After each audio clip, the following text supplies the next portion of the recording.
conseil devient aujourd'hui la pierre angulaire du modèle d'affaires des entreprises de services numériques. Les ESN ont en effet placé les services d'accompagnement au cœur de leur stratégie de création de valeur face à la banalisation croissante des prestations d'infogérance et à la dématérialisation de l'informatique sous l'effet du cloud computing. Pour se détacher de leur rôle d'intégrateur, elles se posent désormais en partenaire de bout en bout des entreprises, notamment des directions métiers. Et manifestement, ce changement de posture a des effets favorables sur la croissance de l'activité. Le chiffre d'affaires de la profession progresse à un rythme soutenu depuis plusieurs années, en hausse de 6% en 2019, selon l'étude Xerfi Precepta. Cette mutation permet en effet de mieux répondre aux besoins croissants des entreprises en matière de transformation digitale, car ces chantiers sont éminemment complexes et dépassent la seule dimension informatique. Les PME industrielles, elles, bénéficient de surcroît d'un dispositif de suramortissement dédié à soutenir leur digitalisation.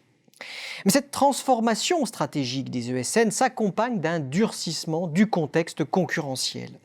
Les ESN généralistes sont désormais en compétition avec les fournisseurs technologiques, éditeurs de logiciels et fournisseurs de services cloud qui n'hésitent pas à descendre la chaîne de valeur et à prospecter les directions métiers des entreprises.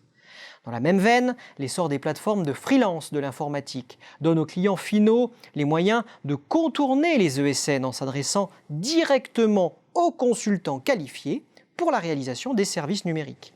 Les acteurs doivent aussi composer avec la menace de nouveaux entrants, comme les groupes de communication.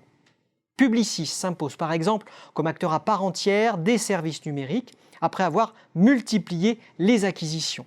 De quoi durcir encore les conditions de marché pour les ESN. Dans un secteur touché par une forte pénurie des compétences, la mise en place d'une politique RH par les ESN semble donc inévitable pour acquérir et fidéliser les meilleurs talents, par exemple via la présence dans les écoles, la qualité de vie au travail ou les formations internes.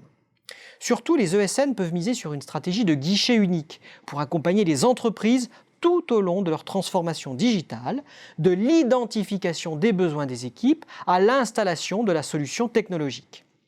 Elles peuvent en parallèle développer une expertise thématique, à la star d'Accenture dans le marketing, ou miser sur une expertise sectorielle. Mais elles devront impérativement maîtriser les technologies développées en amont pour en assurer l'intégration auprès des clients. L'intelligence artificielle figure d'ailleurs parmi les principales priorités d'investissement des ESN en raison de son fort potentiel d'anticipation des nouveaux besoins clients.